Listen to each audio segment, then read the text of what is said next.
Pregunta, para asegurar que todos estemos listos. Bueno, buenas tardes.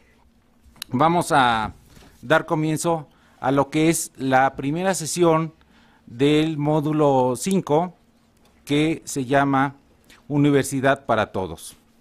En esta primera sesión, el tema es cobertura de la educación superior. Antes de comenzar y presentar a quienes nos van a desarrollar el tema, quiero pues saludar como cada semana, como cada sesión, a quienes nos acompañan en las distintas sedes foráneas, de tal manera que envío mis saludos a quienes nos acompañan en la Universidad Autónoma del Estado de México, la Universidad Autónoma de Yucatán, la Universidad la Universidad Benito Juárez Autónoma de Oaxaca, la Facultad de Estudios Superiores Aragón y la Escuela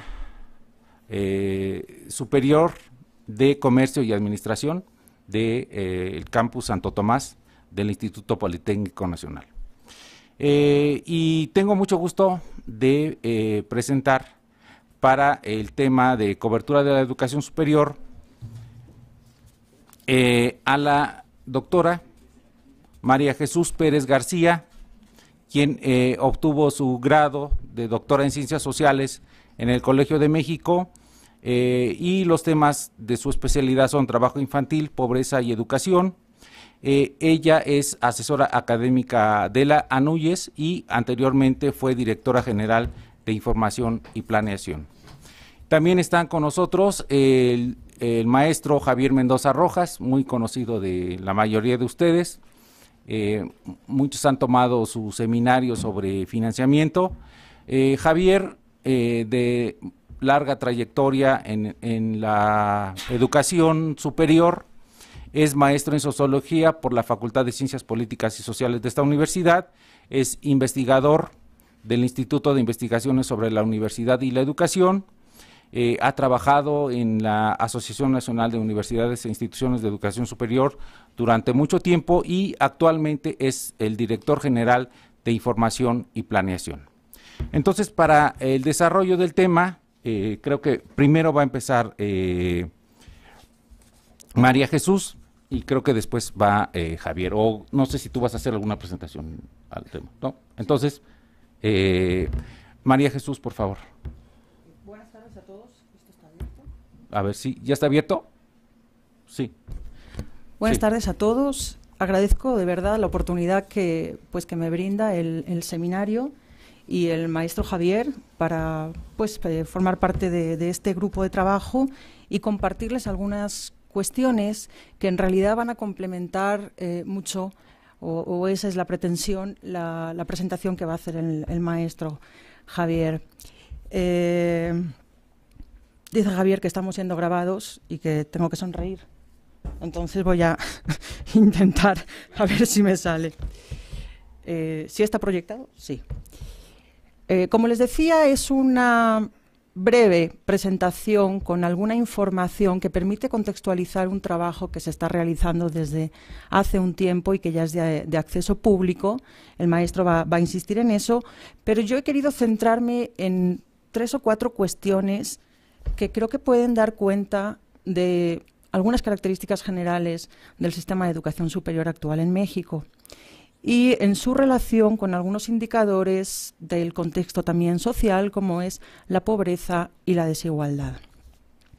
Les tengo que adelantar que no aparece prácticamente ninguna fecha y ninguna fuente en la presentación, pero básicamente se trata de información del formato 911 y del censo, en el caso en que necesitan alguna precisión, con mucho gusto. Y la fecha está toda referida al año 2010. Cuando uno habla de exclusión, seguramente estarán todos de acuerdo conmigo en que casi nos remite a la palabra inclusión, como cuando hablamos de desigualdad o cuando hablamos de marginación, pensamos siempre en el término que forma un par con estos otros. En este sentido, yo diría que la exclusión, como la desigualdad, como la marginación, son conceptos relacionales porque solo se entienden con relación a algo, pero además son conceptos que tienen una interpretación específica o contingente de acuerdo a algún contexto o algún momento histórico. Igualmente, cuando uno habla de exclusión, está pensado también en un campo semántico que incluye aspectos como la integración, la equidad, la cohesión, la igualdad, como les comentaba, la pertenencia, la pobreza, la vulnerabilidad, y no es nada fácil hacer un análisis, una precisión conceptual en torno a estos términos. Yo no voy a entrar en ese sentido a detenerme en cuál es el significado y cuál es esta precisión conceptual, porque me parece que es más adecuado en este momento que centremos la presentación en este contexto en el que acontece toda la cuestión del sistema de educación superior. Sin embargo, sí les adelantaría como tres cuestiones generales que hacen referencia al cambio del significado de este término de inclusión a lo largo del tiempo, ¿no? Básicamente, en un primer momento se entiende la inclusión como este propósito o este objetivo de restituir el acceso a la educación a las poblaciones que presentan necesidades especiales. En un segundo momento, de alguna manera se amplía el alcance conceptual del término para referirse a la necesidad de provisión de servicios educativos a todas las personas, diferentes entre comillas, porque todos somos diferentes entre todos, pero que de alguna manera pueden ser caracterizadas por variables o por ejes que han estado asociados tradicionalmente a la desigualdad, como por ejemplo la edad, la localización geográfica, la condición de pobreza, la identidad étnica y muchos otros. De manera más reciente, yo considero que el término de inclusión debe ser interpretado en el contexto general de la adopción de un enfoque basado en derechos. Y si ustedes conocen, como seguramente es así, el contenido de la Ley General de Desarrollo Social, por ejemplo, y todos los trabajos que han sido generados en torno a la medición multidimensional de la pobreza, se darán cuenta de que hay una perspectiva distinta, donde las personas son titulares de derechos y en ese sentido tienen no solo el derecho en muchas ocasiones, sino la obligación, como manda algún artículo de la Constitución, en el caso de los tutores o de los papás, de garantizar el acceso de los niños a la educación, ¿no? En este contexto, además, o de manera reciente, también saben que la reforma de educación media superior implica algunas cosas tan elementales como la obligatoriedad y la universalización en una programación en distintos periodos o en distintas etapas a mediano y a largo plazo. Esto significa, como veremos más adelante, que incluso el indicador de rezago educativo, que es uno de los 8 indicadores que presenta la Ley General de Desarrollo Social, que también saben que es del año 2005, relativamente reciente, el rezago educativo no solo es uno de los derechos elementales y un componente fundamental de la pobreza, sino que en el contexto del enfoque basado en derechos, el incumplimiento de uno solo de los derechos implica el incumplimiento de todos ellos. ¿Por qué? Porque los derechos son insustituibles, no son jerarquizables, todo lo que ya también conocemos. Por lo tanto, en el contexto actual de la adopción del enfoque basado en derechos, el acceso a la educación es un derecho, como también queda reflejado en la Constitución, en el artículo 3º, pero en términos de medición operativa de la pobreza multidimensional, el rezago educativo, que se define de manera distinta para diferentes grupos de población, el rezago educativo hace referencia a una carencia social. Y, como decía, es un indicador indispensable para la medición de la pobreza. Otros indicadores complementarios a estos pues son los que pueden ver en pantalla, como el analfabetismo, la educación obligatoria, el rezago educativo promedio en el hogar, indicadores de resultados. También la exclusión educativa hace referencia al abandono prematuro de los estudios, a un bajo desempeño académico y a una privación o a una dificultad para acceder a servicios de educación de calidad. Por lo tanto, como seguramente después comentará el maestro Mendoza, no se trata solo de estar o no estar, sino que se trata de estar en unas condiciones de calidad que sean equiparables para todos. Poblaciones vulnerables a la exclusión educativa, pues seguramente si leen los grupos que aparecen aquí básicamente no es sorpresa para nadie. De todos ellos, habría que mencionar que las mujeres, sobre todo, pueden ser más vulnerables o pueden estar en una situación mayor de riesgo a la exclusión educativa en edades como educación media superior, más que en educación superior. Y ahorita lo veremos cuando en algunos de estos grupos vamos a presentar indicadores, en el caso particular de la presencia de población indígena en el sistema de educación superior en México, personas con capacidades diferentes y población residente en zonas marginadas.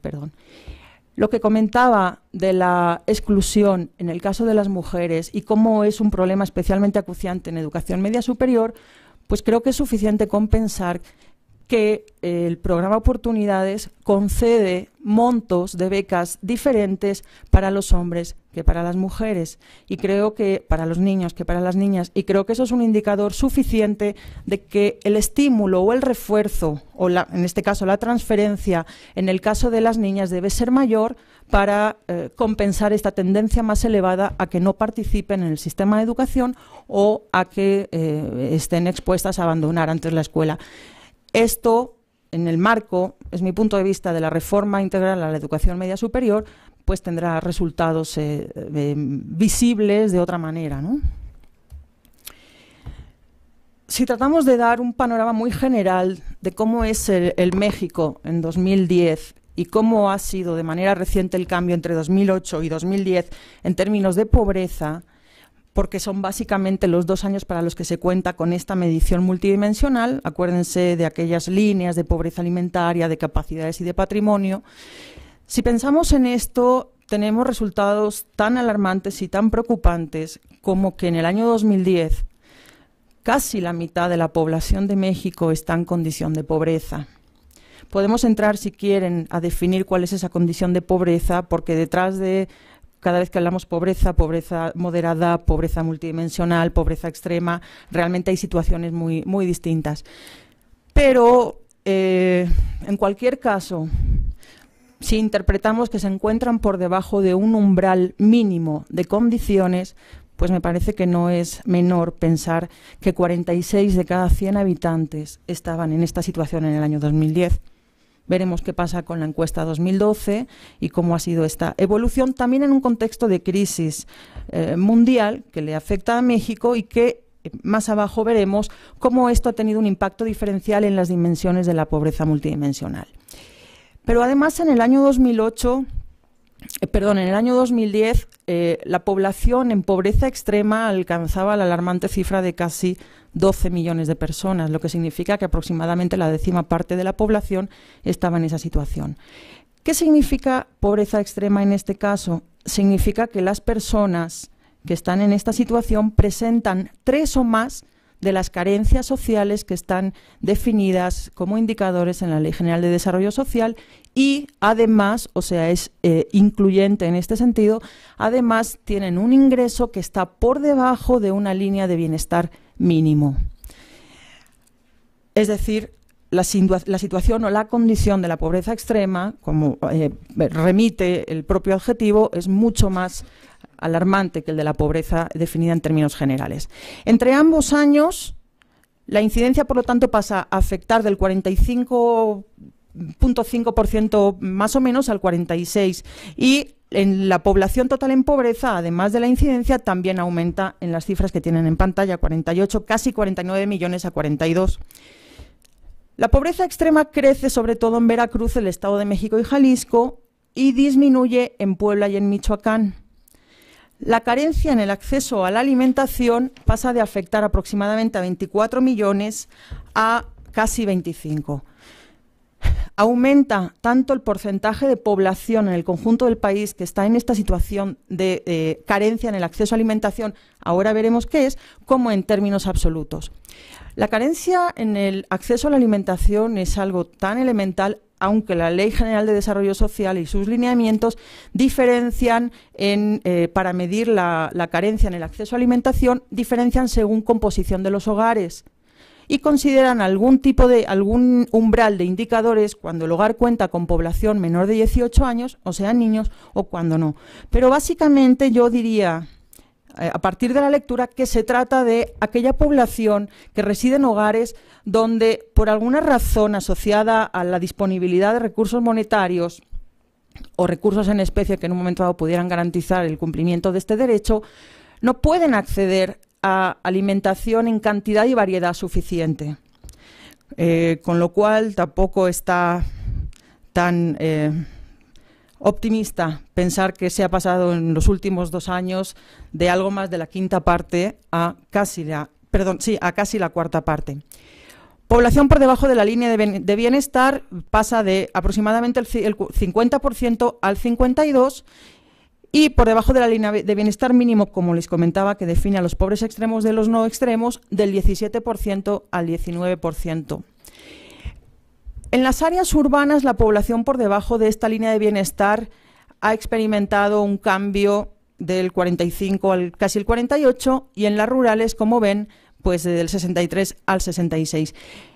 La diferencia en el ingreso entre áreas urbanas y áreas rurales es distinta, lo cual es también un indicador de cómo tenemos un país, aunque casi sea de perogrullo comentarlo, cómo tenemos un país altamente heterogéneo, ¿no?, con un rezago importante en las áreas rurales. Además, yo comentaría que la política social reciente ha incidido en una mejora en el acceso de la población a las carencias o a la satisfacción de los indicadores referidos a las carencias, que son los derechos económicos, sociales, culturales y ambientales, pero en términos de ingreso, cuyas fuentes corresponden mucho más al trabajo y sabemos que a las remesas, pero en el contexto de la crisis esta parte ha disminuido, en lo que depende del ingreso ha habido un empeoramiento en la población que está por debajo de este umbral.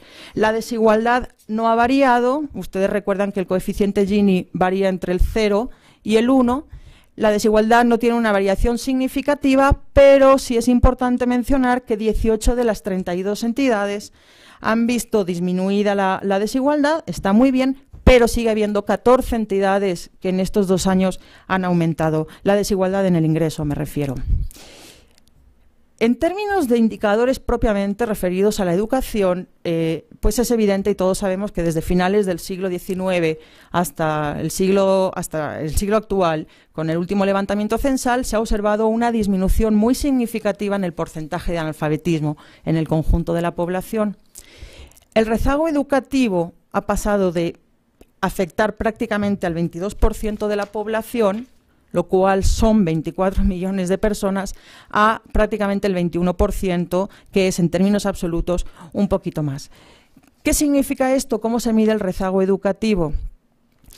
En el rezago educativo se aplican distintos criterios en función de la edad del año en que nació la persona y del nivel o tipo educativo que tiene que tener cursado. ¿Por qué? Porque en los últimos años, como todos sabemos, la obligatoriedad de la educación ha ido afectando de manera progresiva, afectando no en sentido positivo, negativo, por supuesto, ha ido ampliándose desde educación básica, educación preescolar, de manera gradual también, y recientemente educación media superior. Por lo tanto, el rezago educativo se mide con relación al año en que nació la persona y al nivel educativo, al tipo educativo que era obligatorio en ese momento. Por eso decía que con la aplicación progresiva de la obligatoriedad de la educación media superior, seguramente va a haber una modificación en la medición de este indicador. Las entidades con mayor disminución en este problema del rezago educativo son Tamaulipas, Durango, Sonora, Nuevo León y Tlaxcala, norte del país, excepto Tlaxcala, que es el centro, y ha aumentado este rezago en Campeche, Baja California Sur y Colima. ¿Por qué insisto tanto en la inclusión del indicador en el caso del conjunto de indicadores que permiten realizar una medición multidimensional de la pobreza? ¿Y por qué insisto tanto en que los derechos son indivisibles, inalienables, no jerarquizables? Porque pareciera que es mucho más importante comer y tener un acceso a la vivienda y este tipo de cosas. Pero en este contexto, el rezago educativo, una persona en situación de rezago educativo, es suficiente para que sea considerada como una persona que no ve cumplidos o satisfechos o que hay un incumplimiento de derechos humanos. Lo que tienen enfrente es la representación del índice de desigualdad económica en las entidades del país. A la derecha del todo, separada la barrita, la República Mexicana, y pues aunque no estén las cifras reflejadas, me parece que es suficiente ver las diferencias en la altura de una barra a otra para observar cómo, por ejemplo, Chihuahua, Yucatán, el Distrito Federal, Oaxaca, Guerrero, son entidades donde la desigualdad tiende a estar por encima, con cierta diferencia, del promedio nacional. Entidades donde la desigualdad es menor, pues están Morelos y Colima, básicamente, y Veracruz también destacan. En el caso particular de los jóvenes y el desempleo, tenemos aquí representada la tasa de desempleo, es decir, la población que no llevó a cabo una actividad económica durante el periodo de referencia con relación a toda la población económicamente activa. La diferenciación entre los grupos de edad de 30 años y más, que es la debajo, la línea que está por debajo de la roja, el total, que es la línea intermedia, y el grupo de 14 a 29 años de edad, que si bien no son solamente jóvenes, sino también, diríamos, adolescentes, pero permite establecer esta gran distancia que existe en el desempleo en función del rango de edad. El desempleo no solo pues es ciertamente elevado, aunque pensaríamos no tan elevados como otros países donde la crisis está haciendo verdaderos estragos, pero en el caso de México, la presencia de una gran parte del empleo ubicada en el sector informal hace de alguna manera que estas tasas de desempleo se refieran básicamente a un empleo con ciertas previsiones o con ciertas prestaciones. El pico de finales del año 2009 es más que evidente y creo que refleja bastante bien el momento más agudo de la crisis, y lo que me parece importante es ver no solo una tendencia ascendente cuando vemos de manera longitudinal las tres trayectorias, sino cómo se sostiene o se mantiene en el tiempo la diferencia o la brecha entre el desempleo de los más jóvenes con relación al promedio nacional. En una aproximación muy breve o muy rápida a cómo se expresan algunos de los problemas de exclusión en indicadores o en sistema de educación nacional, la primera gráfica que tienen lo que muestra es la distribución, es decir, del conjunto de la matrícula en educación superior en el país, cómo se concentra en distintos deciles del ingreso. Para cada uno de los deciles se puede observar las diferencias entre el año 2006, 2008 y 2010. Si bien es cierto que si comparamos la altura de las barras en cada uno de los deciles, se observa en algunos casos cómo ha disminuido entre 2008 y 2010 la presencia porcentual o la concentración de la matrícula de educación superior en los deciles más elevados, y ha ido de alguna manera elevándose también en los deciles más hacia el centro de la distribución, lo que no podemos obviar porque salta a la vista es que en los últimos años de la década pasada se sigue observando una elevada concentración de la matrícula en los deciles superiores, ¿no? Uno de los indicadores que les comentaba antes cuando veíamos la población vulnerable o expuesta a mayores riesgos de la exclusión educativa es el que hace referencia a la marginación. Es evidente que no toda la población que reside en zonas con elevada o alta marginación pues está en condición de pobreza ni de carencia de ingresos suficientes para acceder al sistema de educación superior. Pero a modo de ejemplo, y aquí están solamente representadas las entidades de donde se puede calcular la relación en el conjunto de la población que está cursando educación superior, la relación entre la población residente en localidades de baja y muy baja marginación de la entidad con relación a la población que está en alta y muy alta marginación. ¿Qué significa esto? Por ejemplo, en Sonora, la barra de la derecha de la distribución, hay aproximadamente 4.900 estudiantes en educación superior de localidades de baja y muy baja marginación por cada estudiante en educación superior de localidades de alta y muy alta marginación.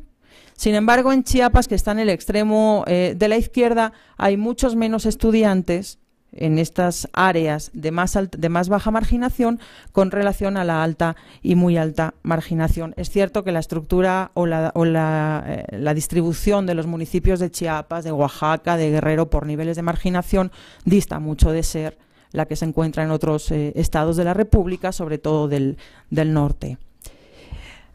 Esta gráfica trata de representar dos indicadores. De su lado izquierdo, las barras en rojo, si sumamos todos esos porcentajes nos da 100. Es decir, ahí lo que hemos hecho ha sido distribuir a toda la matrícula de educación superior en cada una de las entidades. Y del lado derecho tenemos la tasa bruta de cobertura.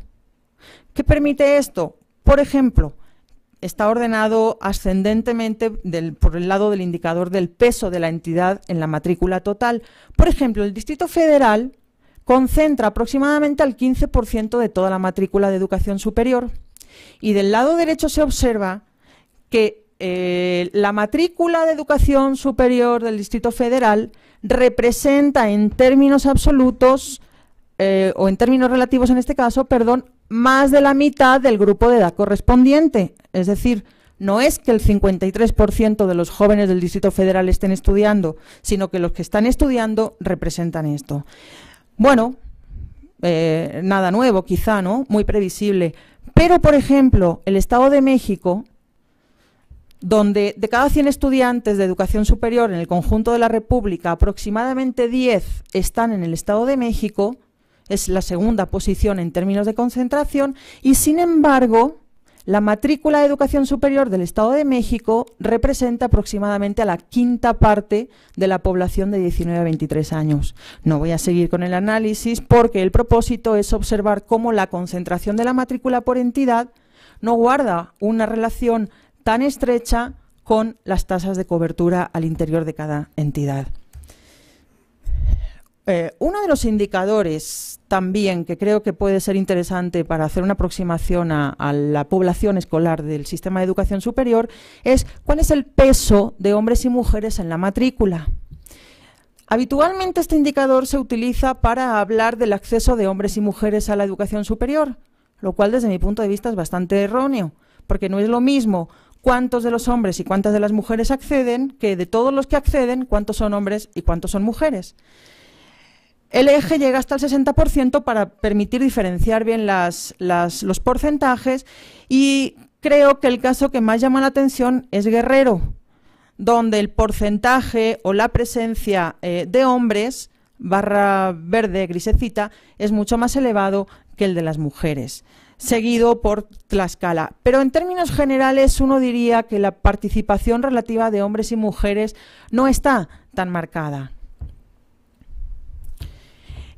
Este indicador, que casi parecieron una matriz simétrica o una representación simétrica, equivale a la tasa de cobertura de mujeres comparada con la de hombres en cada una de las entidades federativas.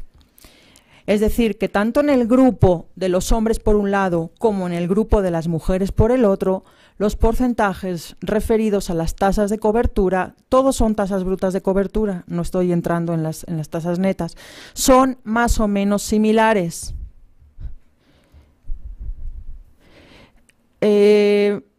Aquí, como en la lámina posterior, lo que pasa es que lo he tratado de representar para que se viera con cierto tamaño.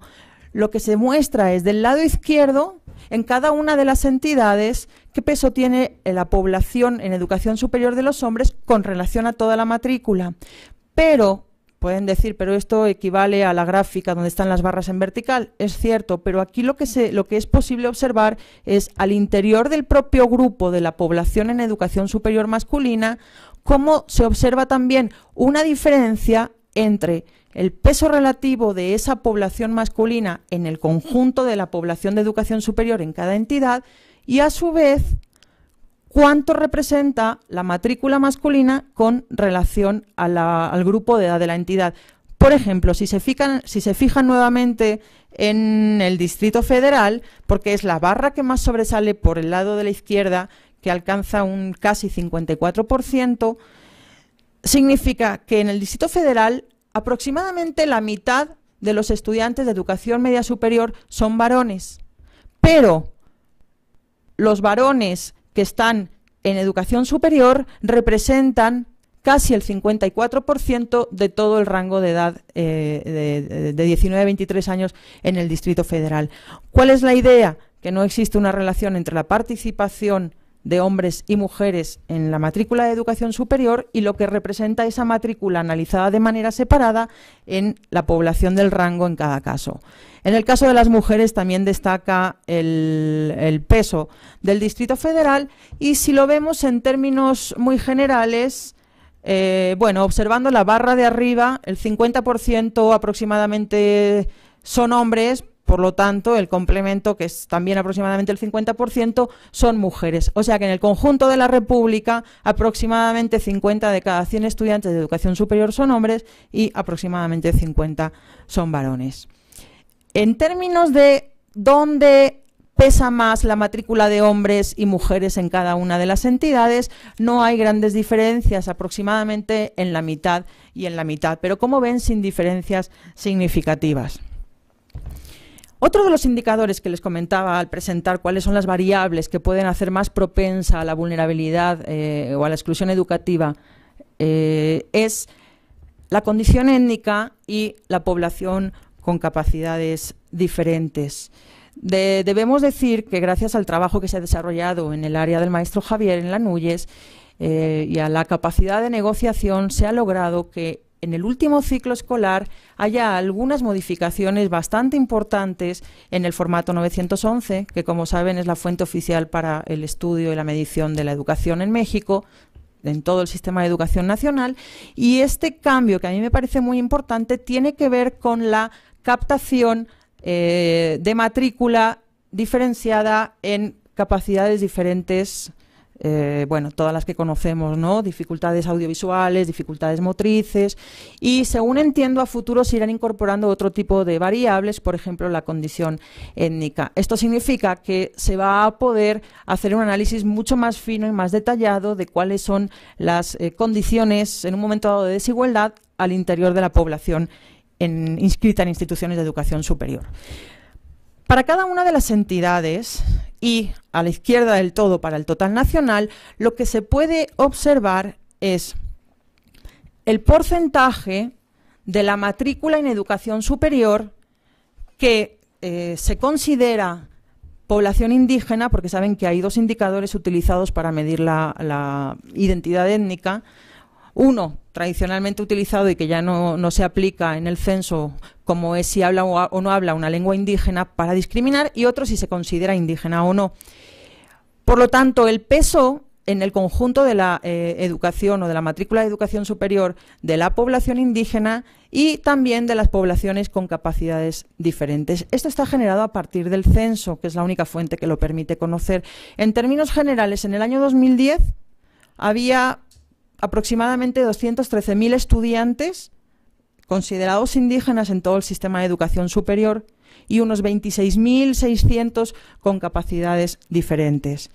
El peso de la población indígena en Oaxaca es más que visible, corresponde al 39%, en Yucatán aproximadamente al 41% y en Campeche al 30%. Otras entidades con un gran peso de población indígena presentan porcentajes mucho menores.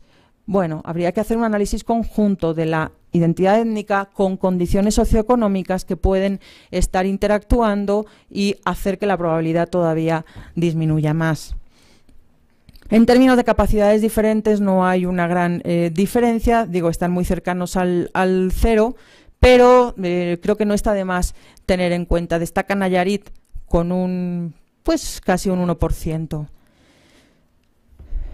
¿Dónde se concentra la población indígena? Y hago énfasis en este indicador porque, como saben, existe el programa de atención a estudiantes indígenas en las instituciones de educación superior, que es un programa que viene trabajando desde el año 2001 en el seno de la NUYES y que consiste en la creación de unidades de atención a población indígena en las instituciones.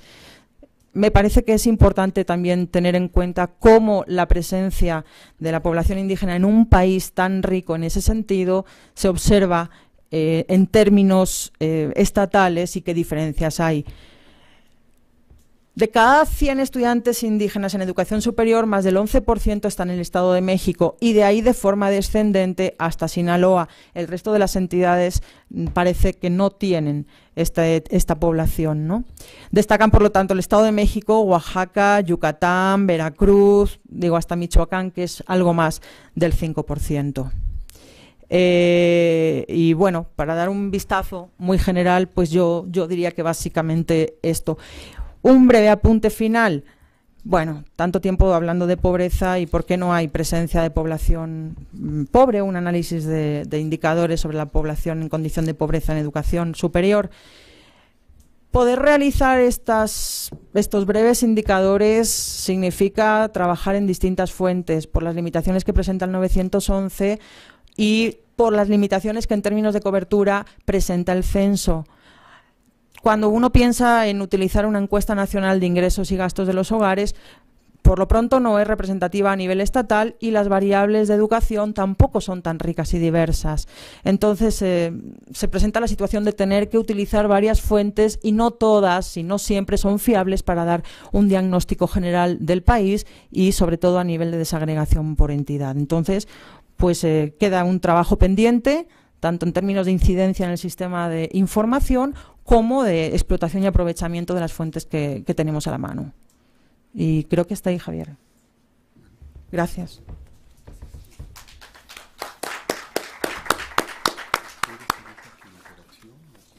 No, lo que quieras, continúa si quieres para darle contexto, ¿no? A esto. Sí. ¿Te dejo aquí o te paso de la... No, dejan pasarme para esto.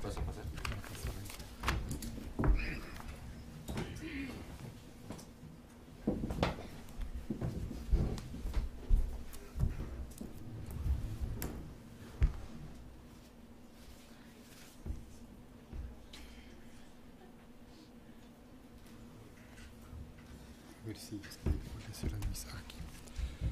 sí, pues bueno,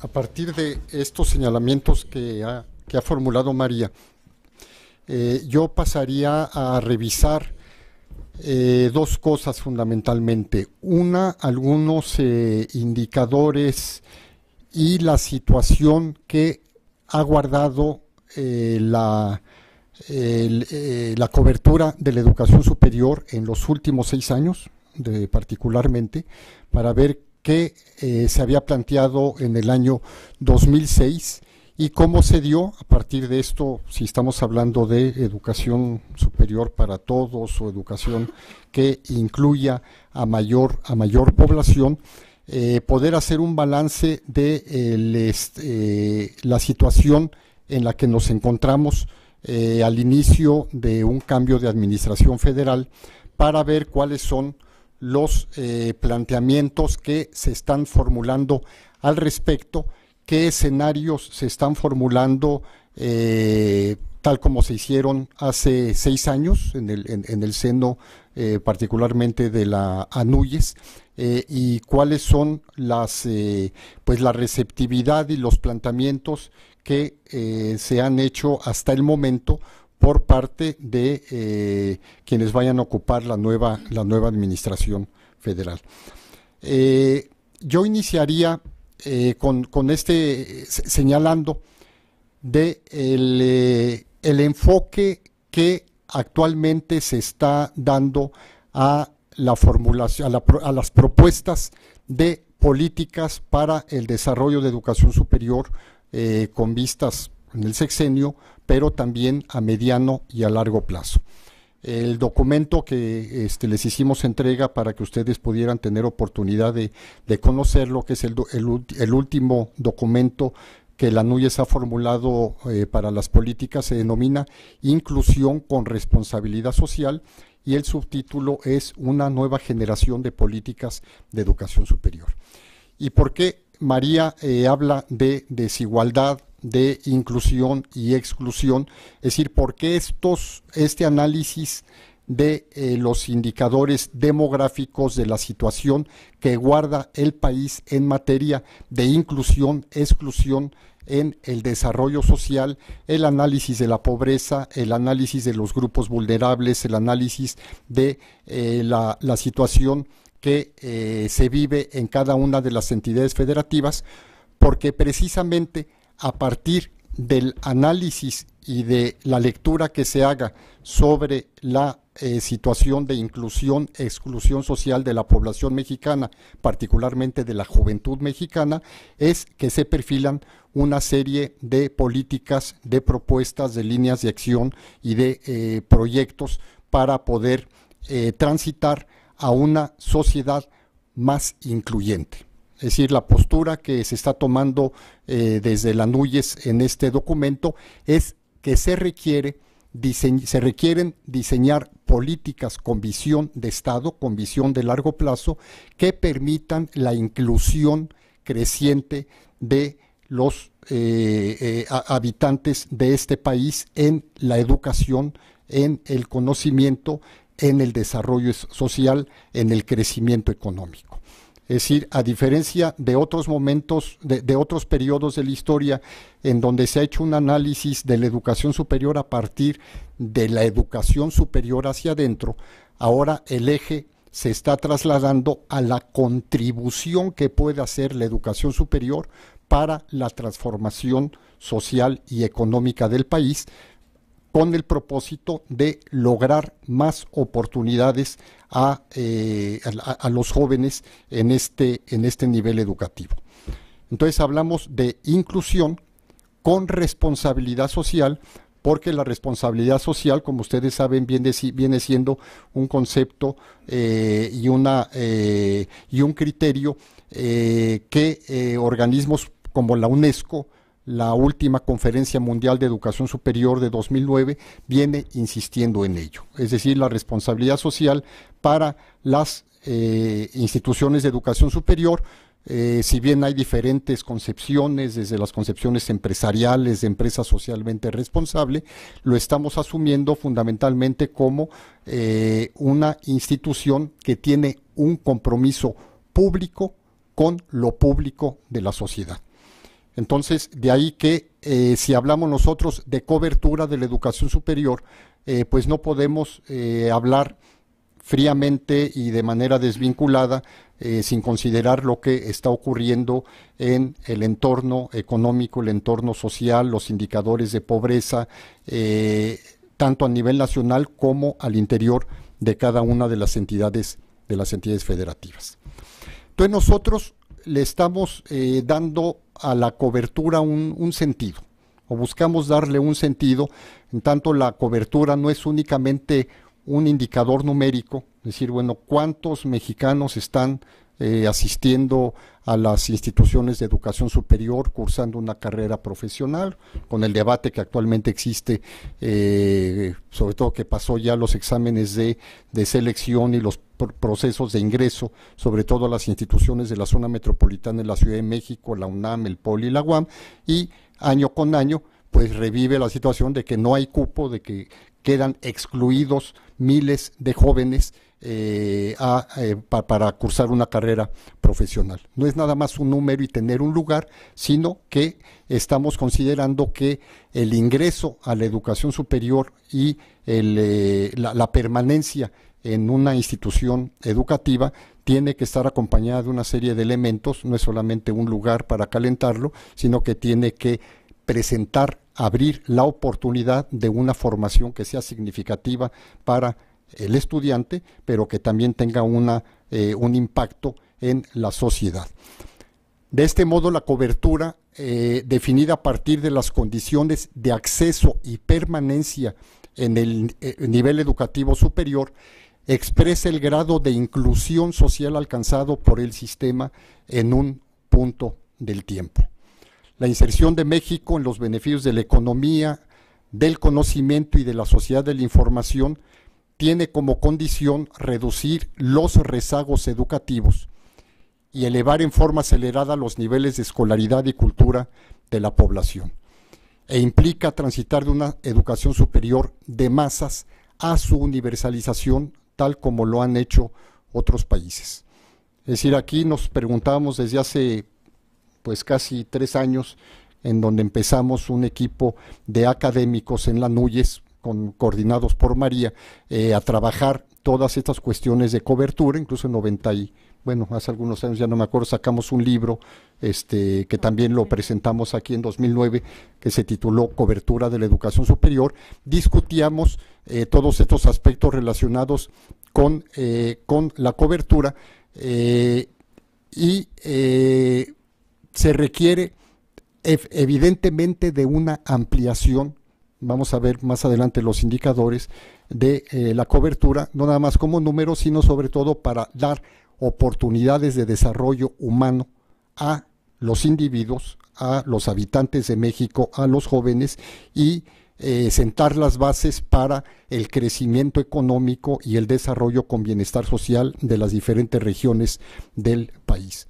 Hoy por hoy, esto y en otros cursos del Seminario de Educación Superior de años atrás lo hemos venido reiterando, que la educación es un bien público, la educación superior es un bien público que tiene que fomentar el desarrollo de bienes públicos para desarrollo de la sociedad, oponiéndonos a todas las propuestas de mercantilización educativa, de venta de servicios, e insistir en que la ampliación de oportunidades educativas pues tiene que darse con este sentido de beneficio a lo público.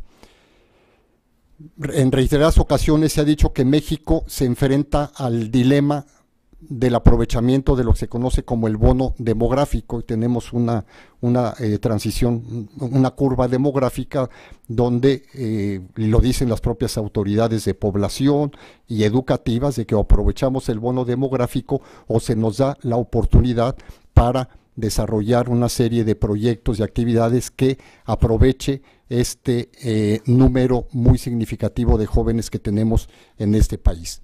De otra manera se le deja pasar sin modular sus posibilidades de empuje para el futuro de la nación. Técnicamente, ¿en qué situación, en qué umbral nos encontramos nosotros en materia de cobertura de la educación superior? Hay un estudio clásico de Martin Trow, desde los años 70, en el cual sostiene que el desarrollo de la educación superior se organiza en 3 fases en los diferentes países, o 3 etapas: una etapa elitista, una etapa de educación de masas y una etapa de educación universal. Se considera a la educación elitista cuando se tiene una cobertura menor al 15%. Este autor considera una etapa de masas cuando la cobertura está entre el 15 y el 50%, y se habla ya de la universalización cuando la cobertura es mayor al 50%. A manera de repaso, esto lo hemos visto pues en varias sesiones del seminario aquí con los colegas y las colegas con las cuales hemos estado trabajando. Valdría la pena también con todos ustedes repasar técnicamente cómo se mide la tasa de cobertura de la educación superior. Y esta es la pregunta, espero que si se los pregunto puedan contestarlo rápidamente, pero la tasa bruta de cobertura es el porcentaje que representan los estudiantes inscritos. Así es como lo estamos tomando. Puede haber otras definiciones, otras formas de construir el indicador, pero así es como se ha ido logrando lograr el consenso entre las autoridades de la Secretaría de Educación Pública, la NUYES y las propias universidades y los estudiosos de la demografía y las trayectorias escolares en educación superior, en donde se considera la matrícula de técnico superior universitario, de licenciatura universitaria y tecnológica, que la conocemos como LUT por sus siglas, y la matrícula de educación normal, que también es de licenciatura.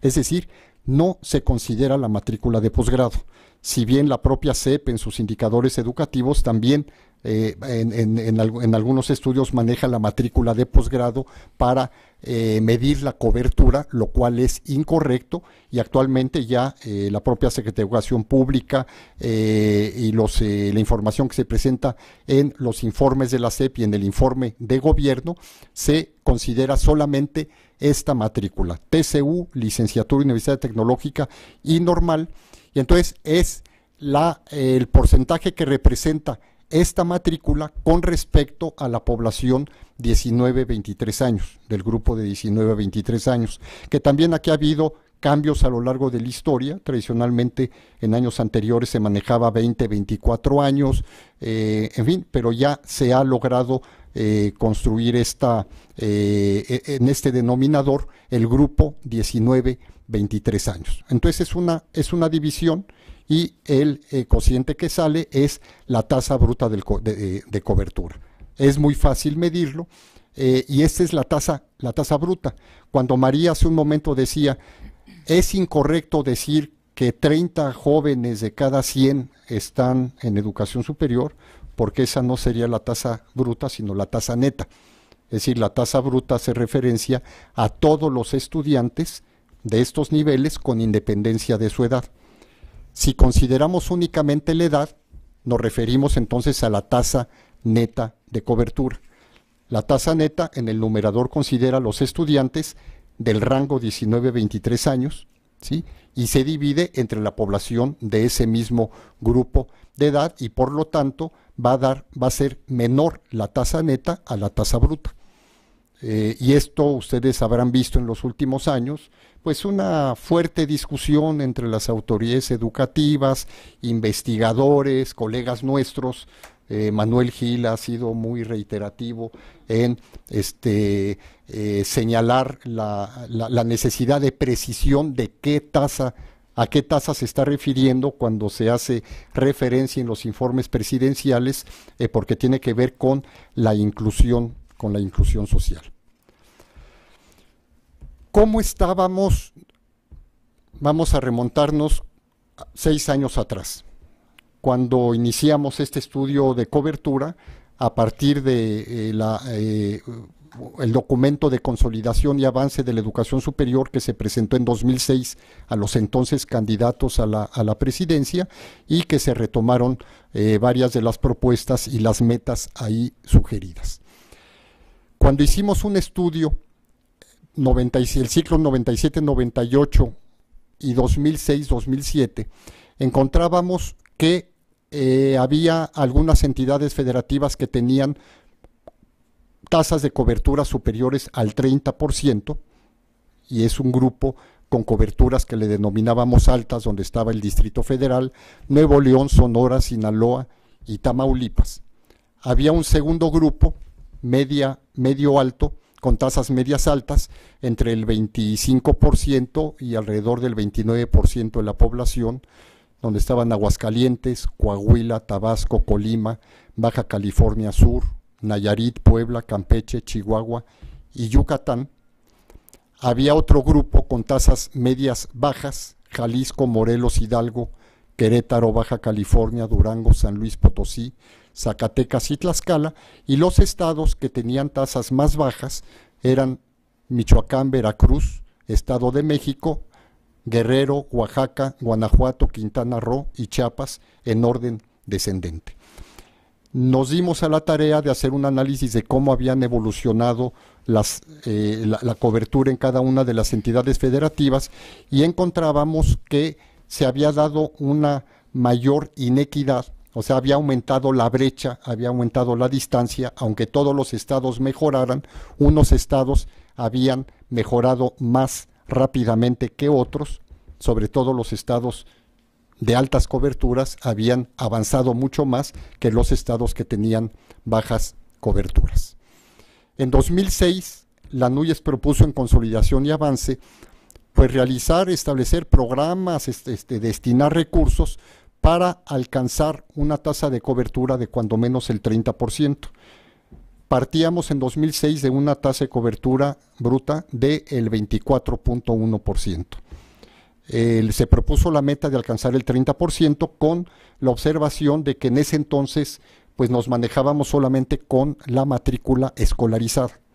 Es decir, ese es otro componente también que tiene que definirse, porque es distinto medir la cobertura con la matrícula escolarizada y no escolarizada o solamente con la matrícula escolarizada.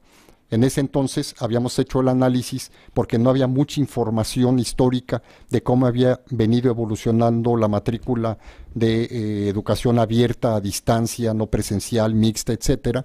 Entonces se propuso la meta del 30%, y que ningún estado estuviera por debajo del 20%, cuando había estos estados con bajas coberturas como Oaxaca, Quintana Roo, Chiapas, Guanajuato, y que la mayoría hubiera superado el 25%. Es decir, estas fueron estimaciones con la información que teníamos en ese momento a la mano, y así fue propuesto a los candidatos a la presidencia en 2006, y así fue propuesto al presidente Calderón una vez que tomó posesión, en una reunión que se tuvo en Los Pinos a los 8 días de que tomó posesión, en diciembre de 2006. Cuando el presidente Calderón, antes de ser presidente, cuando era el candidato Calderón, lo que nos señaló, dijo 30% es muy poco, vámonos al 35%. Dijimos, pues le tomamos la palabra, pero aguas, es muy difícil llegar al 35%, cosa que se llegó, pero ahorita vamos a ver cómo se llegó. Entonces, cuando se trabajó en esto desde un principio, fue una meta que se consideró deseable, se consideró plausible. Si bien algunos dijeron 30% sigue siendo muy baja si hacemos una comparación con países que tienen el mismo nivel de desarrollo o incluso niveles de desarrollo inferiores al de México. En ese entonces se dijo, bueno, necesitamos alcanzar una matrícula alrededor de 3 millones de estudiantes. Y vino el programa sectorial de educación, que salió en 2007 y tomó esta meta. O sea, tomó esta meta con, esto es copiado del programa. Ustedes saben que el actual programa tuvo un diseño distinto, junto con todos los demás programas sectoriales y especiales, distinto al que se había venido realizando en años anteriores, porque ya todos tuvieron un mismo formato a partir de esta metodología del marco lógico y de construcción de indicadores y metas muy precisas, más que la argumentación extensa, amplia, y la parte argumentativa que había tenido, por ejemplo, el programa de desarrollo nacional de educación del gobierno de Vicente Fox o programas anteriores. Entonces, lo que se estableció en este programa fue, se dijo, bueno, tenemos una tasa de cobertura del 24%, la meta para 2012 es alcanzar el 30%. Y la segunda meta que en el programa sectorial se estableció fue que de 15 entidades federativas que estaban por debajo del 25% de cobertura, al menos se pasara a 18, ¿sí? O sea, superiores al 25%, agregar tres entidades federativas más en ese umbral del 25% o superior. Estas fueron las dos metas que se establecieron en el programa, y esto está tomado del 6º informe de gobierno del presidente Calderón del 1 de septiembre de este año, donde ustedes lo habrán leído y que ha dado también pie a una fuerte discusión a la que hacía referencia hace un momento, donde dice, lo leo en el ciclo 2011-2012, la cobertura total de la educación superior fue equivalente al 32.8% de la población 19-23 años, mostrando un crecimiento de 1.9 puntos respecto al año anterior y de 6.9 respecto al inicio de la administración. Y el informe señala que se prevé, eso es en 2011-12, o sea, el ciclo pasado, y este ciclo que empezó recientemente, en el informe se señala que se prevé alcanzar una cobertura cercana al 35%. Con este resultado, se señala, se logró alcanzar con anticipación la meta de cobertura total establecida por el Plan Nacional de Desarrollo para el año 2012. La cobertura total de educación superior, que incluye la modalidad no escolarizada, ahí está, ya hay un problema de redacción, eso no es mío, sino es textual del informe, que se prevé que en la modalidad escolarizada se alcance el 30% de cobertura, solamente la escolarizada, tal como meta que se establece en el programa sectorial de educación. Es decir, la unidad de medida del programa sectorial es la matrícula escolarizada. Entonces esto ha dado pie entre los analistas de decir, bueno, se alcanzó, no se alcanzó, se están cuchareando las cifras o no. Es muy claro, sí se alcanzó la meta, porque considerando solamente la matrícula escolarizada, vamos a llegar en este ciclo escolar alrededor del 30%, ¿sí?, de tasa bruta de cobertura, y considerando la matrícula no escolarizada, vamos a alcanzar, de acuerdo a las estimaciones que ya se publicaron para este ciclo escolar, 34 y fracción, o sea, casi 35%. ¿Qué tenemos nosotros? Podemos ver en esta gráfica la evolución en los últimos 6 años. La línea azul es la tasa de cobertura total, o sea, con la modalidad escolarizada y no escolarizada.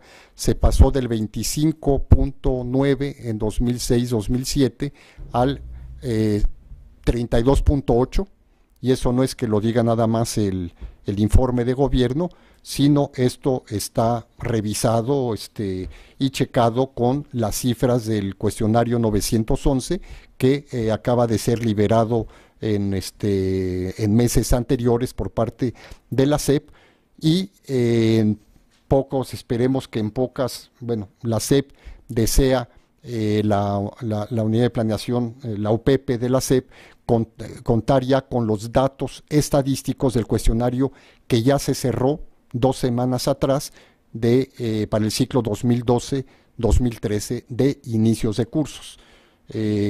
Con la información que está arrojando para este año, pues la matrícula no es tan, todavía hay muchas instituciones que faltan enviar su información, pero se espera que cuando se cierre, para tal vez de aquí, antes del cambio de gobierno, se pueda tener el dato si se alcanza este 34.4%, se rebasa o queda ligeramente por debajo. Y con la matrícula escolarizada se pasó del 24 al se pasaría a poco más del 30%. En el 6º informe de gobierno también se plantea que hay 26 entidades federativas que superaron el umbral del 25% de cobertura, cuando se habían planteado llegar que fueran 18, o sea, pasar de 15 a 18, lo cual dice, bueno, hubo 8 entidades federativas adicionales, es decir, como dicen, meta superada, digo que bueno, ¿no? Entonces, pero vamos a ver cómo se logró el alcance de esta meta. Ahí están los estados, Aguascalientes, Baja California, en fin, diferentes estados que estuvieron por encima, que lo podemos ver en esta gráfica. Esta es la gráfica con los datos, con los últimos datos que se disponen, correspondientes al ciclo 2011-2012, crecerán ligeramente con los datos del 2012, del ciclo 2012-2013. Tenemos a nivel nacional la barra amarilla con el 32.8% de cobertura, y bueno, tenemos ahorita, que llama la atención con el dato que presentaba María, el Distrito Federal aparece con una cobertura del 71%, porque ha dado un brinco impresionante, pero no tanto por el crecimiento de la matrícula, sino por el descenso de la población joven. Es decir, de que una institución que tenga determinada dinámica demográfica, una entidad federativa, puede aumentar su cobertura en automático. Si disminuye la población, mantiene la misma cobertura, automáticamente crece la tasa respectiva.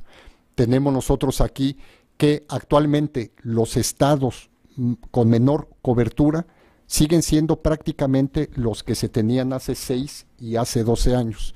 Es decir, Quintana Roo con el 18%, Oaxaca y Chiapas con el 19%, Guerrero, Guanajuato, Estado de México, Tlaxcala, ¿sí? Sin considerar Tlaxcala, o sea, los primeros 5, Oaxaca, Chiapas, Guerrero, Guanajuato y México, se encuentran por debajo del 25%. ¿Sí?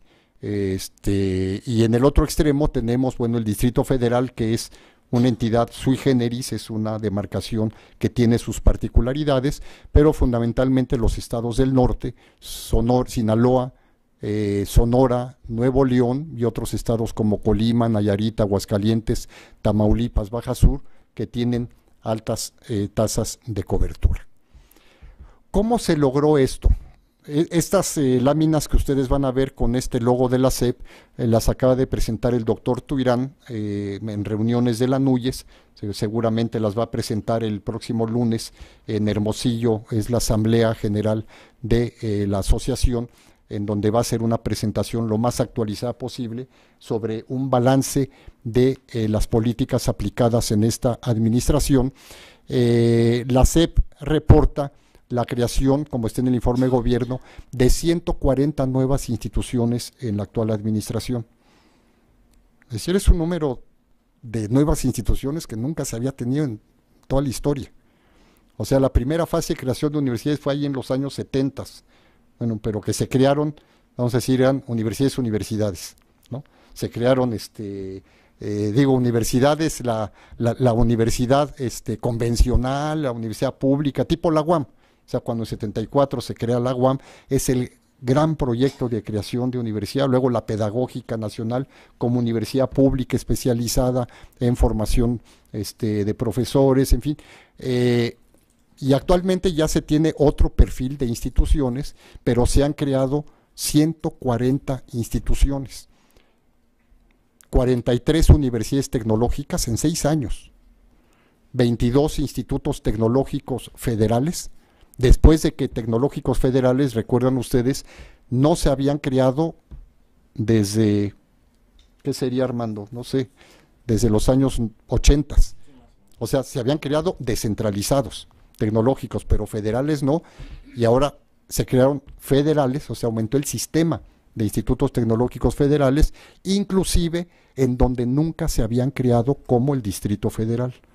Están los institutos tecnológicos en delegaciones, en Milpalta, en Contreras, en diferentes zonas. Se crearon 23 institutos tecnológicos estatales, 34 universidades politécnicas, 13 lo que se denomina UPEAs, que son universidades públicas estatales con apoyo solidario. En ellas están incluidas las universidades interculturales, y 5 centros regionales de formación docente e investigación, y seguramente aquí está metido pues la nueva Universidad a Distancia de México, ¿sí? Que es un proyecto impulsado por la SEP que está dando cobertura importante en la modalidad no escolarizada. Pero no solamente reporta la SEP la creación de 140 instituciones, sino la creación de alrededor un centenar de campus o extensiones de universidades o tecnológicos existentes, de universidades públicas estatales, o sea, 16 nuevas extensiones en UTES, 18 en institutos tecnológicos, 45 en públicas estatales, 14 en públicas estatales de apoyo solidario y 3 en universidades interculturales. Es decir, lo que quienes asistieron en alguno de los cursos pasados, hicimos aquí un repaso muy detallado con mapas que había hecho Roberto Rodríguez, ¿sí? De todos los subsistemas, donde se ve cómo el país año con año se va pintando cada vez más de puntitos, ya no en las capitales de los estados, sino en ciudades medias y en regiones marginadas, en algunas entidades federativas, en donde la oferta se está acercando cada vez más a la población de tamaño medio y medio bajo de las entidades federativas. Es decir, hemos asistido a un proceso de creación de instituciones y de ampliación de los campus.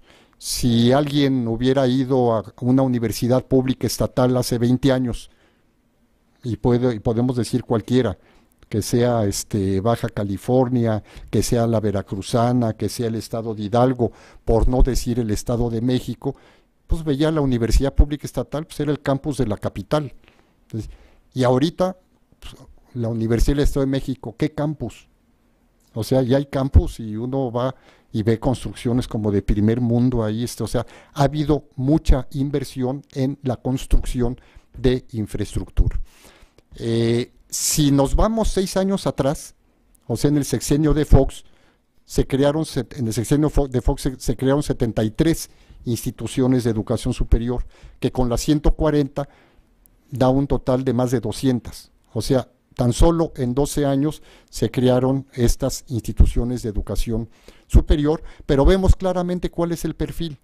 O sea, la política fue la creación de instituciones de un perfil distinto a la universidad tradicional. Y esto ha estado también en el escenario del debate, de la discusión. Bueno, son instituciones que son demandadas, qué tipo de oferta es la que están dando. Por ejemplo, las universidades tecnológicas que han crecido de manera muy importante desde su creación en 1991. Es decir, bueno, pues llegó el punto en que tenían una subutilización de su capacidad instalada, o sea, porque los estudiantes no querían estudiar carreras de TCU de 2 años, ¿sí? Razón por la cual se modificó hace 3 años el modelo de la universidad tecnológica y amplió ya a carreras de licenciatura y de ingeniería, es decir, a nivel superior, y ha crecido la matrícula de manera importante. Entonces, bueno, ¿cómo ha evolucionado la matrícula de la educación superior? Actualmente, así el dato es muy fácil de recordar, yo por lo menos que tengo mala memoria, así me acuerdo. Si me preguntan, ¿cuántos alumnos hay en educación superior? 3.5 millones, así, ¿sí? Son los que hay en el ciclo que terminó, ¿sí? Ahorita va a haber tal vez 3.6 o 3.65, o sea, tenemos 3.550.000 estudiantes de educación superior. Aquí sí es considerando el posgrado, o sea, es el total de estudiantes de educación superior en la modalidad escolarizada y en la modalidad abierta y a distancia. Y esto es algo que nos mete a María, a mí y a otros, pues en bretes, porque decimos, bueno, tradicionalmente, por ejemplo, los informes de gobierno reportan matrícula. Ustedes si ven, a ver, ahí están los 3.5 en el informe de gobierno, en el anexo. No, porque los anexos solo reportan información de el sistema escolarizado, ¿sí? Entonces, porque tradicionalmente, como el sistema abierto era muy pequeñito y no había mucha información sobre cuántos estudiantes había en estas modalidades, decían, el dato duro es el escolarizado.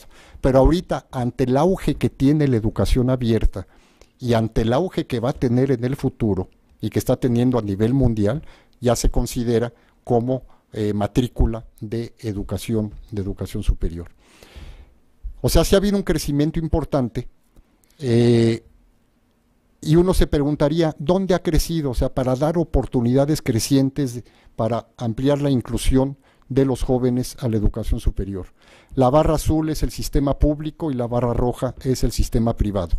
Las dos primeras barras son quinquenales, o sea, es 1990 y 1995, y a partir de la tercera es del año 2000 anualmente, por eso se ve una gradualidad.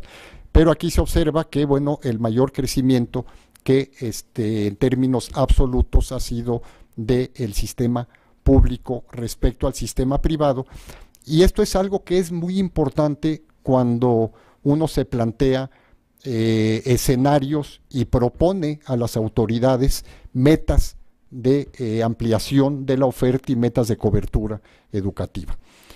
En estas dos barras, la azul es el sistema público y la roja es el sistema privado, y es la distribución porcentual de la matrícula de licenciatura por régimen. a partir de 90, 95, 2000, 2005, 2011. O sea, son, salvo la última, son quinquenales, la última 6 años, pero son quinquenales. Y vemos que de 90 al año 2000, ¿qué tipo de instituciones son las que más crecieron y absorbieron más estudiantes? Pues fue clarísimo, fueron las instituciones privadas, las instituciones particulares del régimen privado. Fue el boom de la educación superior privada después de la desatención del Estado en la expansión del sistema público, la crisis, el resultado de la crisis de los años 80, la disminución del financiamiento, en fin, una serie de razones que han sido ampliamente analizadas por estudios como Germán Álvarez, Roberto Rodríguez, o sea, gente que ustedes conocen muy bien,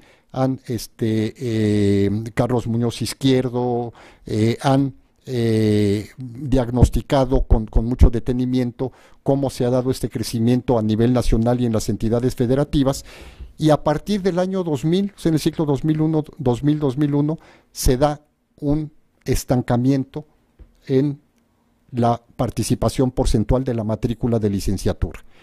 En términos gruesos, 70% es sistema público y 30% es sistema privado. Es decir, ¿qué quiere decir? Que por diferentes razones de tipo social, de tipo económico, la educación superior privada pues llegó a su tope de expansión. O sea, tenemos ya más de 10 años donde la educación superior privada pues no ha crecido al ritmo que había crecido, o sea, sigue creciendo, sí, pero no al ritmo que había crecido anteriormente, y ahora tenemos en los 2 últimos años que la matrícula pública crece por encima porcentualmente del crecimiento relativo de la matrícula privada. Y esto, bueno, si ustedes hablan con rectores de universidades particulares, instituciones particulares muy prestigiadas y no tan prestigiadas, de tamaño grande o intermedio, pues están preocupadísimos porque dicen, se nos está yendo la matrícula. O sea, tenemos problemas económicos serios, fuertes, porque ya no llegan como antes. O sea, ya no hay, sobre todo para las instituciones llamadas de élite que cobran colegiaturas elevadas, cuotas altas, dicen pues ya no es tan fácil como antes que los sectores de la población con estos niveles de ingresos puedan acudir. Si vemos por entidad federativa, o sea, si tenemos 70-30 a nivel nacional, cuando vemos con lupa la situación de cada una de las entidades federativas, pues nos encontramos con sorpresas que sí son muy interesantes. Por ejemplo, el estado que tiene más matrícula privada en el país es Guanajuato. Casi el 45% de los estudiantes de Guanajuato cursan su carrera profesional en una institución particular, lo mismo Puebla, Yucatán y Nuevo León. Y si vemos incluso entidades como Chiapas, que está dos barras a la izquierda del promedio nacional, pues en Chiapas tenemos pues más del 30% en instituciones, estudiando en instituciones particulares. Por el otro lado tenemos estados como Nayarit, Guerrero, Tlaxcala, Colima y Tabasco, donde la gran mayoría de la oferta es pública. O sea, y esto, bueno, pues es un mundo, es un objeto de investigación que ha sido considerado por diferentes colegas para ver cómo se comporta lo público y lo privado en cada una de las entidades federativas, y obviamente la situación que guarda cada entidad federativa en relación a lo público y lo privado y la dinámica que ha tenido tiene que tomarse en consideración para poder elaborar diferentes escenarios de crecimiento para el futuro. Si se considera el posgrado, aunque el posgrado no entra en la cobertura, en el indicador de cobertura, el posgrado guarda una situación diferente. O sea, actualmente tenemos que la matrícula de estudiantes de posgrado en instituciones particulares ya rebasó porcentualmente a la matrícula en instituciones públicas. Hoy tenemos como el 51% privada contra el 49% pública, cuando en 1990 solamente el 20% de los estudiantes de posgrado lo hacían en una institución privada. Esto, ¿por qué? Bueno, basta ver el boom que han tenido los programas de especialidad, sobre todo de maestría en negocios, en administración, en comercio, en derecho, comunicación, psicología, de instituciones particulares, y vemos en Insurgentes, en Tlalpan, infinidad de establecimientos que ofrecen posgrados pues muy que resultarían muy accesibles a la población. Entonces, bueno, el posgrado es un mundo que debe ser analizado de manera particular. Por niveles, el crecimiento que ha habido de la matrícula de 90 al 2012 se ha dado fundamentalmente en el nivel de licenciatura. En educación normal, que es el tercer grupo de barras, pues tenemos que ha disminuido de 90 a 2000, creció hasta alcanzar 200,000 estudiantes, y actualmente son 133,000 estudiantes. O sea, los estudiantes de la normal, con todo y los conflictos que estamos viendo ahorita en Michoacán, y la reforma de la educación normal, en fin, la matrícula tiene una tendencia clarísima a la disminución, pues por una razón fundamental, por la universalización de la educación básica, y ya no hay el crecimiento que había en este nivel educativo y la necesidad de maestros para este nivel. Y bueno, alguna líder sindical hace algunos años dijo: vamos a reconvertir las escuelas normales en escuelas de turismo, si no mal recuerdo, ¿no? Cuando había dicho vamos a hacer escuelas de turismo porque ya no se necesitan formar profesores. El posgrado ha crecido de 128,000 a 228,000 en la última década, pero sigue siendo pues es el 6% de la matrícula total. Es un nivel que, aunque sí esté creciendo, pues un nivel francamente insuficiente para poder formar los recursos humanos de alto nivel que requiere el desarrollo del país. Esto es interesante, si son datos que maneja el informe de gobierno, clasifica no solo la educación superior, sino también los otros niveles por tipo de control. Habla de control federal, estatal, autónomo y particular, y vemos que la matrícula en instituciones federales de educación superior ha disminuido de 1990 a 2012 del 17 al 13%. Las estatales aumentaron del 16 al 18, poquito, pero las autónomas disminuyeron su matrícula del 48 al 37%, y las particulares aumentaron del 19 al 32, como lo señalábamos. ¿Esto qué quiere decir? Que bueno, en un lapso de 20 años, las universidades autónomas pues han perdido presencia en el contexto nacional. O sea, si hace 20 años, cuando se hablaba de educación superior, pues se imaginaba pues la UNAM, y son la Universidad de Guadalajara y la de Nuevo León. Pues no. Ahora ya crecieron más instituciones de tipo estatal, que se conocen como ODES, es un nombre entre tantas siglas que se manejan, organismos descentralizados estatales. Estos organismos es una personalidad jurídica, la tienen las universidades públicas estatales, las universidades tecnológicas, las politécnicas, las interculturales y los tecnológicos descentralizados o estatales. Es decir, la política, si hace 20 años el gobierno federal tenía bajo su control a un buen número de instituciones, pues actualmente, aunque sigue teniendo, ya es una mínima parte. Es decir, el control federal se tiene solamente en instituciones como el Politécnico Nacional, que no es autónomo, es un órgano desconcentrado a nivel federal, y sobre todo los institutos tecnológicos federales. Los tecnológicos es como el último reducto centralizado en educación superior. Y por su parte, la matrícula de las instituciones, bueno, lo que veíamos, las instituciones autónomas, pues ha tenido una disminución. Hacía referencia hace un momento de la importancia que ha tenido la matrícula no escolarizada de educación superior. El primer dato que se tiene donde ya se registra esta matrícula en los cuestionarios 911 de la SEP, se reportaban 125,000 estudiantes en modalidad abierta de licenciatura y posgrado, y actualmente el último dato que se reportó fue de 389,000 estudiantes, o sea, casi 400,000 estudiantes en modalidad abierta. De licenciatura, la mayor parte de ellos, pero el posgrado reporta cerca de 50,000 estudiantes en esta modalidad. Pero si vemos también nosotros y acercamos la lupa a las entidades federativas, encontramos ahí estados como Veracruz, en donde 27 estudiantes de educación superior de cada 100 cursan su carrera o su programa de posgrado en modalidad abierta y a distancia.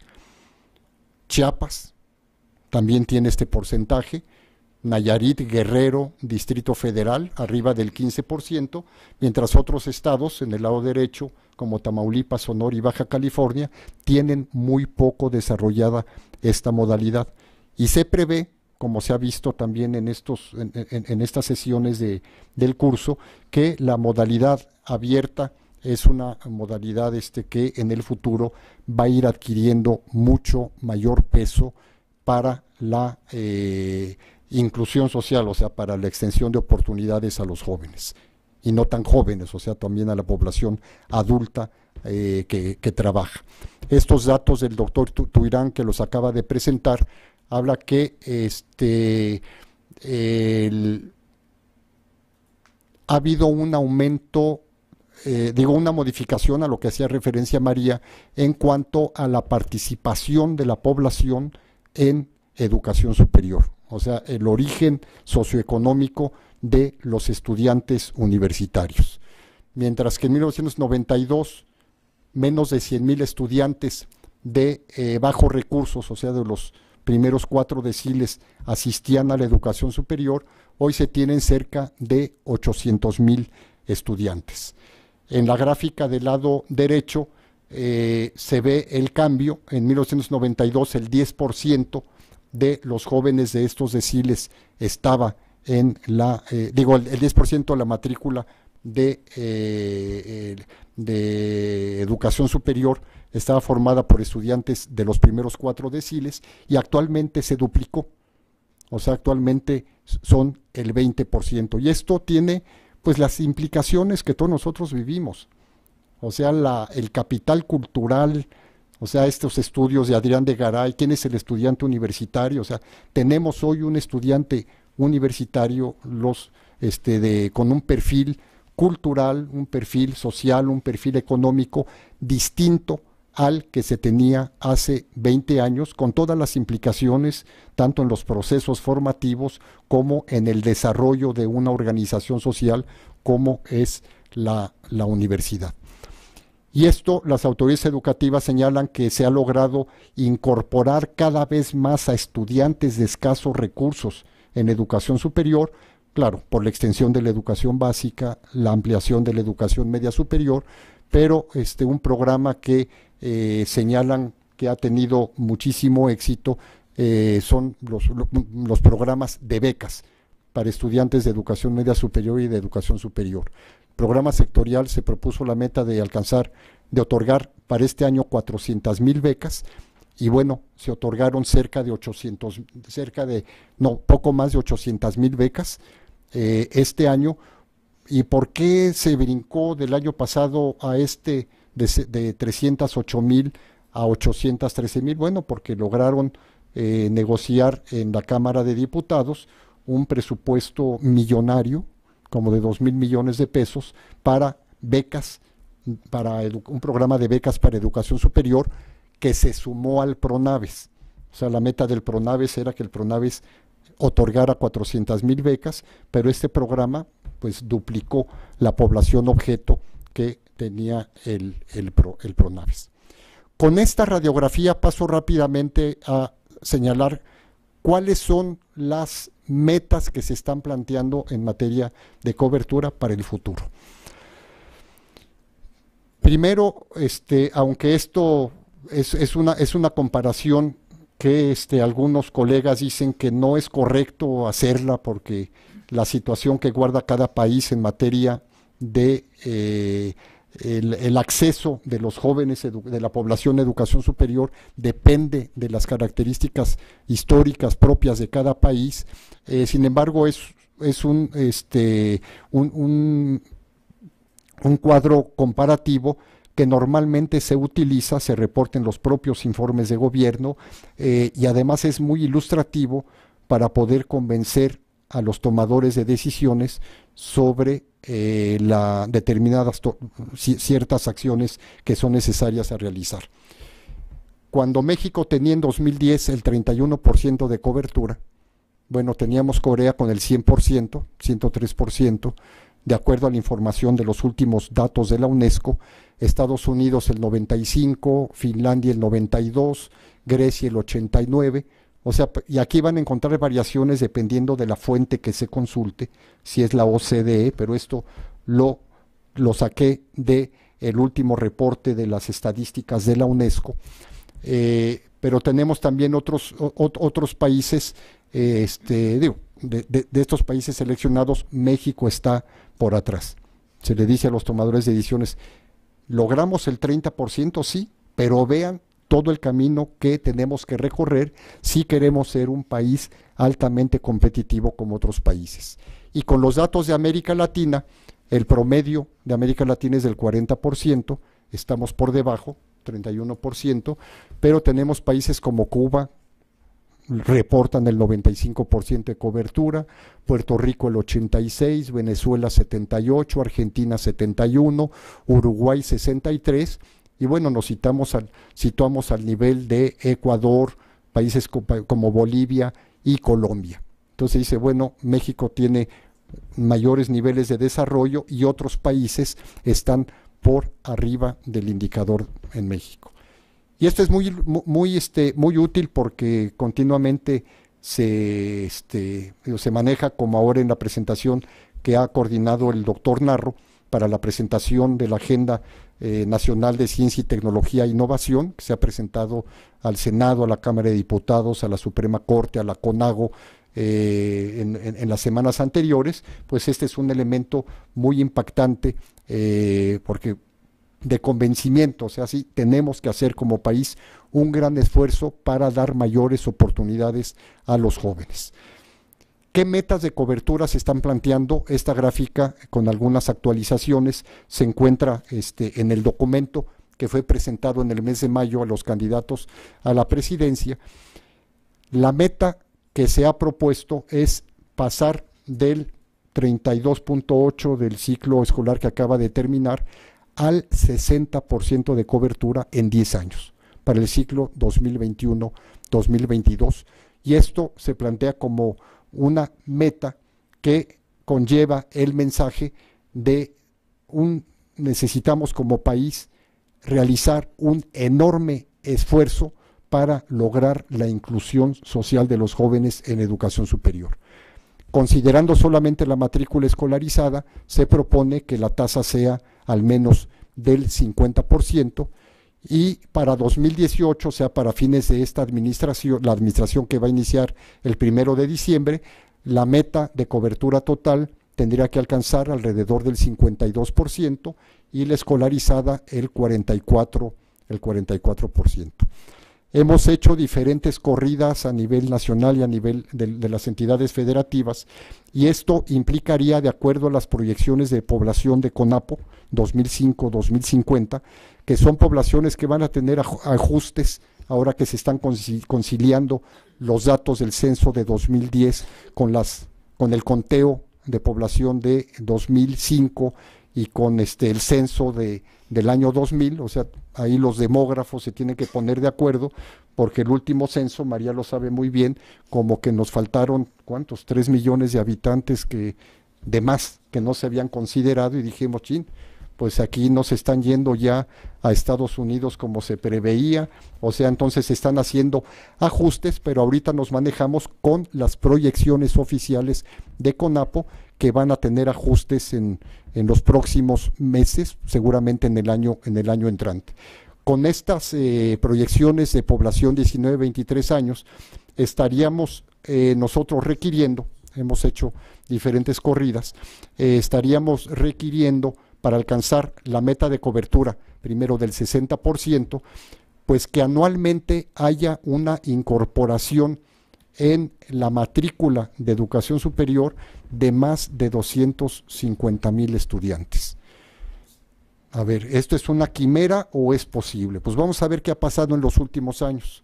En los últimos años se han incorporado poco menos de 200,000 estudiantes en educación superior, o sea, los dos últimos ciclos escolares, 9, 10 y 10, 11, son los ciclos donde más ha crecido la matrícula de educación superior, y esto pues representa un esfuerzo adicional.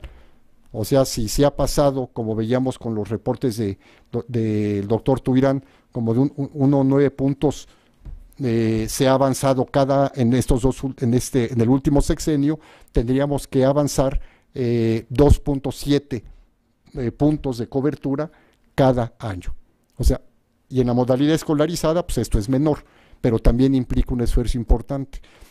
Esto ha sido una discusión porque nos han dicho, ¿y por qué ponen el 60 y no el 50, el 55? Bueno, pues son propuestas y uno puede hacer diferentes escenarios, pero el planteamiento que se ha hecho es que se requiere de un avance muy importante en educación superior, sobre todo por un factor, bueno, o sea, además de los factores de la competitividad económica, la formación de recursos humanos, etcétera, etcétera, por el impacto que se prevé va a tener la reforma constitucional de febrero de este año, donde hace obligatoria la educación media superior.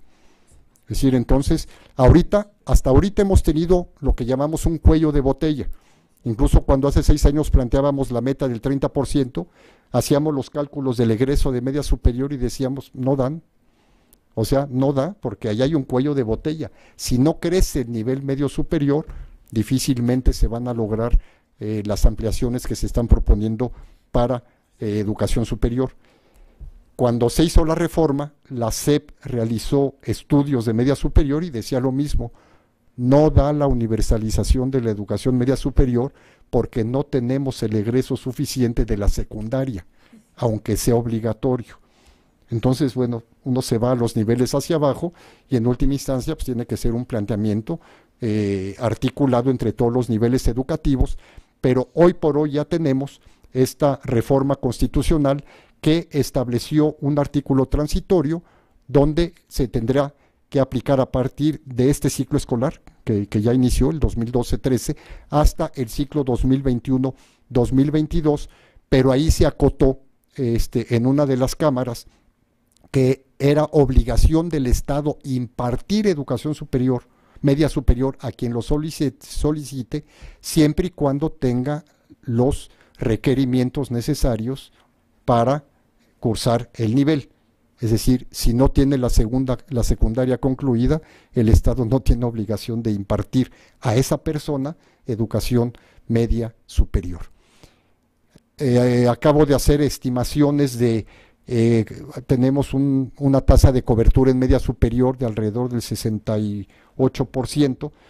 Si hacemos el experimento mental de que, bueno, en 10 años se tenga el 100% de cobertura, ver si el egreso de el egreso de media superior daría las personas que van a ingresar a educación superior, y casi se queda ligeramente por debajo. Es decir, esto implicaría también absorber el rezago educativo. O sea, es un análisis de trayectorias escolares donde evidentemente en los próximos 10 años se tendría que mejorar el nivel de eficiencia terminal de media superior. Disminuir el nivel de deserción de media superior, que es dramático. El principal problema de la media superior es la deserción. Entonces, y ahorita, bueno, por eso está la RIEMS, la Reforma Integral de Media Superior, el Sistema Nacional de Bachillerato, el Profordems, Certidems, o sea, todo lo que es certificación, formación de profesores, se le está poniendo mucha atención porque se están yendo y si se siguen yendo quienes ingresan a la educación media superior siguen desertando, o sea, abandonando sus estudios, pues no vamos a tener nosotros la posibilidad de estos crecimientos en educación superior. Pero aquí uno se maneja con supuestos y hemos hecho escenarios de que, bueno, si disminuye en tal porcentaje la deserción, si mejora la eficiencia terminal y mejora el índice de transición, o sea, el índice de absorción de superior, o sea, si mejora, cómo se pueden dar los flujos escolares en la próxima década. Entonces, este es un planteamiento importante. Ahora, ¿qué tenemos? Bueno, acá nos dijo el candidato Peña Nieto, cuando se le presentó esto. Dijo, bueno, está bien, hay que hacer un esfuerzo importante, pero él manejó la meta de cobertura al final, para 2018, del 45%, o sea, no del 60%, del 45%, pero manejó cifras que no nos cuadran a nosotros, porque dijo 1,5 millones de estudiantes en 6 años, y el 1,5 millones de estudiantes sería llegar al 50% de cobertura para 2018. ¿Sí? Entonces, bueno, ahí creo que tengo algunos datos sobre estos cálculos. Uno dice, bueno, a nivel nacional, o sea, requerimos con esta meta más o menos, es decir, 60, difícilmente se podrá alcanzar el 60%, si no hay una transformación sustantiva en media superior. Pero cuando uno ve con lupa las entidades federativas, ahí uno ve que no se trata nada más de crecer por crecer. Decir, pues órale, pues tú haces un esfuerzo y crece, pues improvísate universidades, instituciones, tecnológicos, créalos, mete a los chavos, hay profesores, no importa, pero a ver cómo le hacemos. O sea, sino se requiere de un crecimiento que requiere de muchísimos recursos, sobre todo de el establecimiento de condiciones que son de infraestructura física, pero fundamentalmente de formación del personal académico que va a sustentar este crecimiento. Cuando vemos por entidades federativas, bueno, primero vemos aquí que el crecimiento natural y total de la población, pues viene a la baja. Si vemos el grupo 19-23 años, estas son las proyecciones de CONAPO del 2005 al 2022, que es la meta que se está planteando, pues vemos que el grupo de población crece hasta el 2012, y a partir justo de este año, si no se modifican estas proyecciones, viene una tendencia decreciente con un pico extraño, que ahí los demógrafos y María luego podré explicar por qué viene así en 2019-2020, y baja para el año 2022. Es decir, el aumento de la cobertura no va a ser resultado exclusivamente del esfuerzo de una mayor incorporación de estudiantes, sino también del comportamiento de la población. Por ejemplo, entidades que han sido tradicionalmente expulsoras de jóvenes, digo, ahorita ya Calderón lo dijo, el presidente Calderón lo dijo, que ya llegamos a 0 en el balance de los que se van a Estados Unidos y los que regresan, que creo que parece ser que los demógrafos lo están confirmando. Es decir, que esta expulsión de jóvenes, sobre todo en la década anterior, se dio, bueno, ahorita por todas las medidas, las políticas en estados fronterizos como Arizona, el endurecimiento de las condiciones, no por el crecimiento de oportunidades de trabajo en México, lamentablemente, pues ya no se estarían yendo tantos jóvenes. Pero hace 5 años, en este estudio de cobertura que hicimos en estados como Zacatecas, Hidalgo, no, pues los jóvenes se iban. O sea, terminaban la secundaria, la prepa, y se iban a Estados Unidos. Entonces, al no estar ya en ese estado, pues naturalmente, o sea, por inercia, mejoraban sus índices de cobertura. Si nosotros revisamos estado por estado, vemos cómo se comportó de 2005 a 2011 la evolución, claro, es proyectada, de este grupo poblacional. En el Distrito Federal disminuyó 10%, o sea, por eso el DF ha venido aumentando, aunque no aumente su matrícula, mejora la cobertura. y estados como Michoacán, Tabasco, Nayarit, Zacatecas y Sinaloa, ¿sí?, han disminuido la población del grupo. Pero si vemos al otro extremo, estados como Quintana Roo, Baja California, Chiapas, Aguascalientes, Querétaro, el caso de Quintana Roo, más creció este grupo de edad en más del 20% y se prevé que va a seguir creciendo. Entonces, si vemos que Quintana Roo es el estado que tiene menos cobertura en todo el país, al mismo tiempo es el estado en donde los jóvenes crecen más. Entonces es un doble desafío para los estados pobres, que tienen crecimiento de población, mientras que los estados más ricos, sobre todo los del norte del país, aunque no hagan esfuerzo en el crecimiento de su cobertura, pues mejoran sus tasas.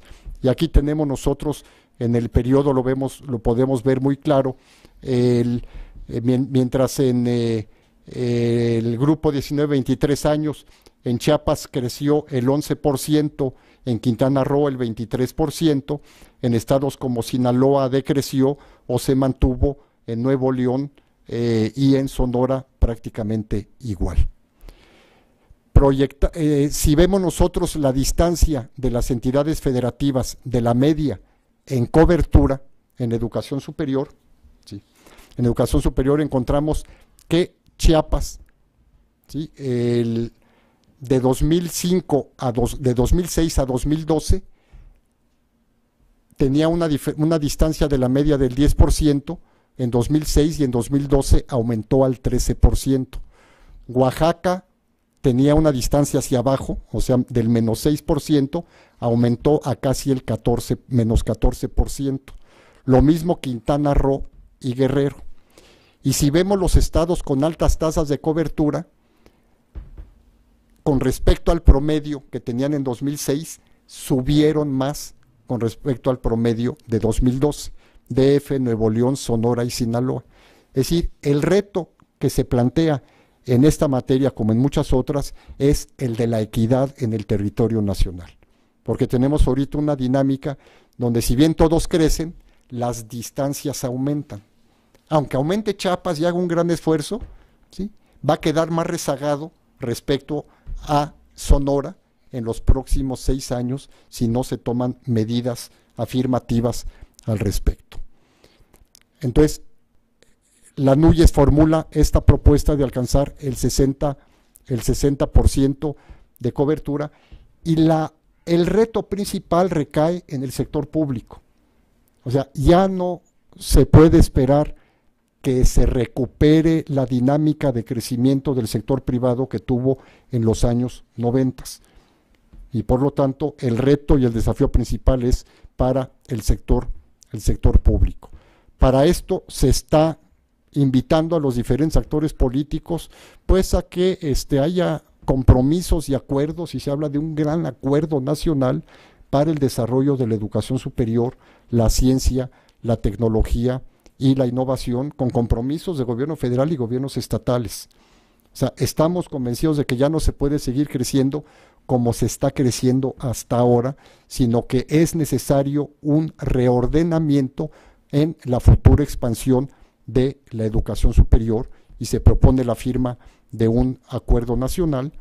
Se propone que haya un plan de 10 años de ampliación de la cobertura, con metas sexenales muy concretas, que en los próximos días se empezará a ver con los miembros del grupo de transición. Estos son los compromisos de ampliación de matrícula a los que me había referido.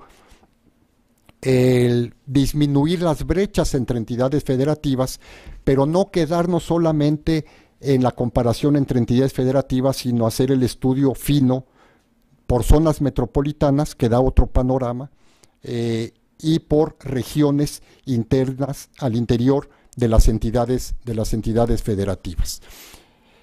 Y algo que se requiere aquí es un fondo, o sea, una propuesta de la NUYES, ustedes lo han escuchado, ha sido el establecimiento de presupuestos plurianuales, que ya se presentó una iniciativa a la anterior legislatura, la 61 legislatura, el año pasado, en donde se proponen modificaciones a la Ley General de Educación, la Ley para la Coordinación de la Educación Superior, pero aquí se considera que se requiere de manera particular para la expansión del sistema de educación superior, se requieren presupuestos plurianuales, es decir, que no sean presupuestos que se negocian anualmente y un año hay para crecer, al otro año no hay recursos y lo que inició un año no tiene continuidad.